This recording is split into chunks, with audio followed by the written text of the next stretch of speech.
forces and law enforcement agencies all पाइंदाबाद and Pakistan हमेशा जिंदाबाद।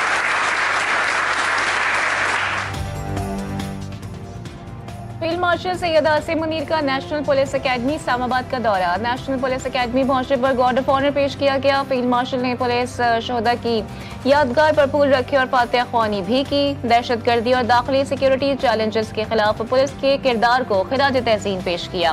Cadet assistant superintendent से police से मुलाकात में पुलिस को पहली दिफाई लाइन करार दिया। अफसरान से खिताब में कहा कि शहरियों की जान, माल और इज्जत के तहफ़्फ़ुज़ में पुलिस का किरदार कलीदी है। जदीद पुलिसिंग और अवामी एतमाद का फरोख्त वक्त की अहम जरूरत है।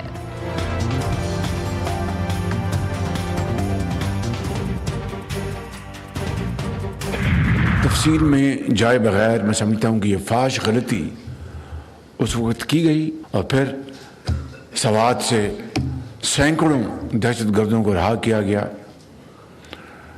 और अफगानिस्तान से हज़ारों लोगों को कहा कि आप आएं और आके पाकिस्तान में रहें।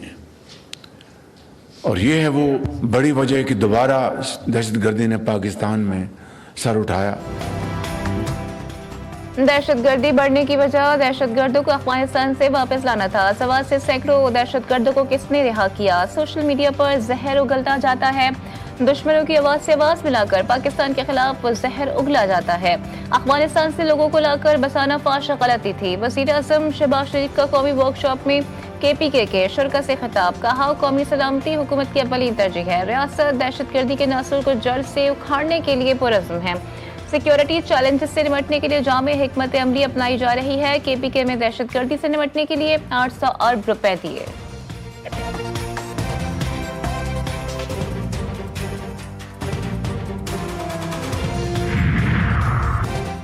ईरान की जानिब से पाकिस्तान को 18 अरब डॉलर जुर्माने के नोटिस का मामला। ईरान ने पाकिस्तान के खिलाफ जुर्माने की कार्रवाई 10 साल के लिए मौखर कर दी। पाकिस्तान को IP गैस पाइपलाइन तामीर करने के लिए 2025 तक मोहलत। ईरान ने फ्रेंच लॉ के तहत अगस्त 2024 में पाकिस्तान को हतमी नोटिस जारी किया था। अमरीकी पाबंदियों के बायस पाइपलाइन तामीर नहीं कर सका।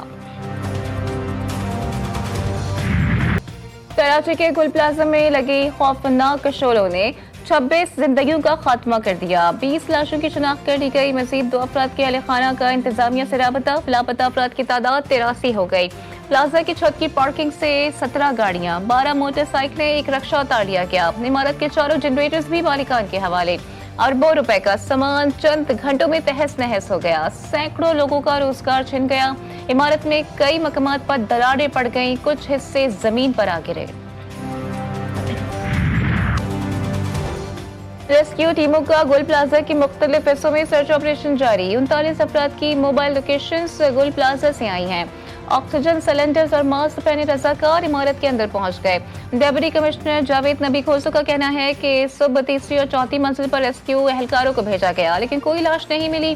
शक है कि गुल प्लाजा इमारत की बाईं जानिब ज्यादा लाशें होंगी। वहां रास्ता बनाकर टीमें भेजेंगे। अल्लाह करे हमें रास्ता मिल जाए।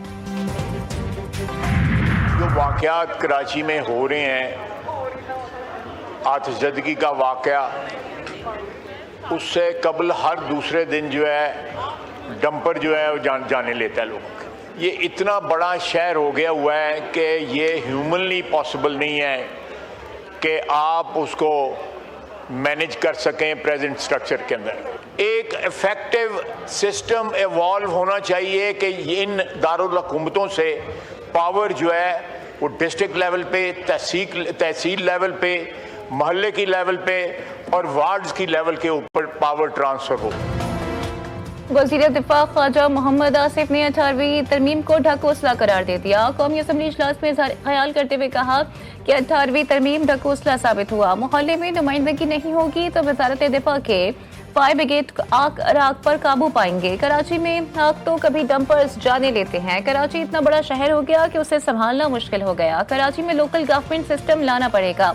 जरूरत है इख्तियार सूबाई दारुल हुकूमतों से मकामी सतह पर मुंतकिल हों।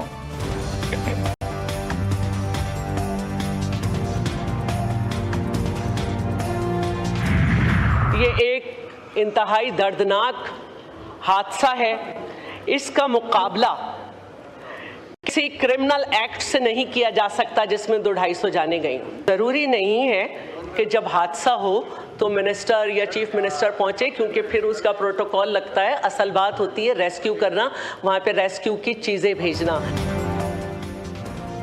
न्यूजीलैंड में आग लगी तो 40 लोग हलाक हुए। ये आग है हो जाता है। पीपल्स पार्टी की रहनुमा शैला रजा कहती हैं कि ये अजीब है कि एक वाक़ये को बुनियाद बनाकर आप सुबह तक 18वीं तरमीम और बुनियादी तालीम तक चले जाएं।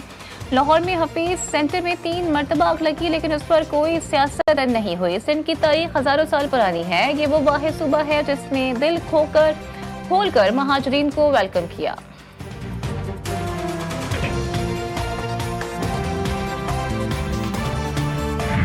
पाकिस्तान के हर शहरी का हक है कि वो हुकूमत सिंध से भी और वफाकी हुकूमत से भी ये सवाल करें कि कराची आपकी तरजीहात में कहां पर है। कराची के बुनियादी मसाइल को कौन एड्रेस करेगा।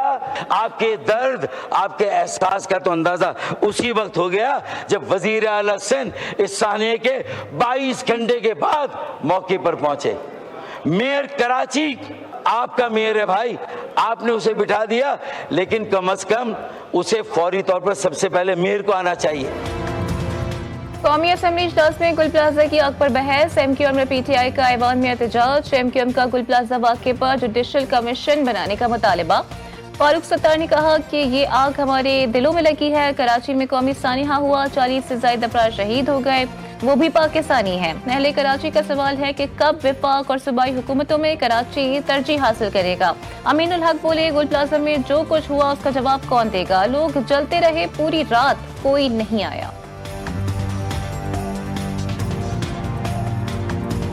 गुल प्लाजा से चंद कदम के फासले पर, चंद कदम के फासले पर डिप्टी कमिश्नर साउथ का ऑफिस था। 1 किलोमीटर के फासले के ऊपर KMC का हेड ऑफिस था। 2 किलोमीटर के फासले पे चीफ मिनिस्टर हाउस था। अफसोसनाक बात, लोग जलते रहे, प्रॉपर्टी जलती रही, अरबों का नुकसान हो गया, पूरी रात गुजरती रही, कोई नहीं आया। लिसानी बुनियादों पर कराची को किसने तकसीम किया। 10 साल बाऊ भाई कराची के मेयर रहे, उसके बाद फिर नेमतुल्लाह खान मेयर बन गए। 35 साल तक जमात इस्लामी और MQM के पास मेयरशिप रही। आज कराची इस हाल पर पहुंचा तो इन दोनों जमातों ने पहुंचाया। इस पर हर मनाजरे पर तैयार हूँ। पीपल्स पार्टी के रहनुमा कादिर पटेल का चैलेंज। कौमी असम्बली में इज़हार ख्याल करते हुए बोले, कराची में सबसे बड़ा आग लगने का सानिहा बल्दिया टाउन था, उसका जिक्र ही नहीं। ये उसे भूल गए हैं या जानबूझकर तस्करा नहीं करना चाहते कि चोर की दाढ़ी में तिनका है। आपने अल्ताफ को धकेल दिया, मगर आप आज भी इस फलसफे पर गामजन हैं।